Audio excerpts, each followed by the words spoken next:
Our class sizes vary. Some days we can have as few as 5 people, other days we can have 25 people.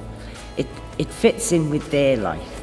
And I think that's what makes it so popular, is that they know they've got an opportunity to design something for themselves. It's a safe environment, make sure it's safe, it's for women only. We make sure none of the women can be seen in any shape or form by men. And I think because we provide a safe, friendly, flexible environment, that's why it's popular. One of my friends told me the nearest the city road, YMCA, they have ladies activity class. That's why I joined.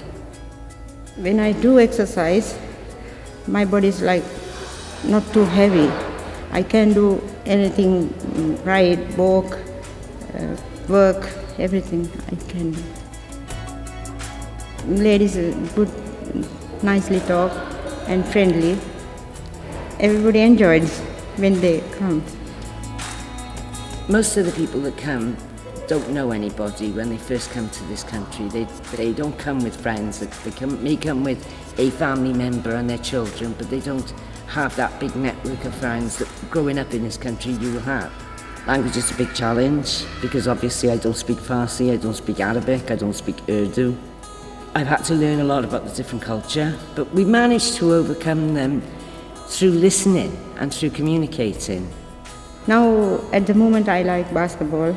I like more people coming to join basketball.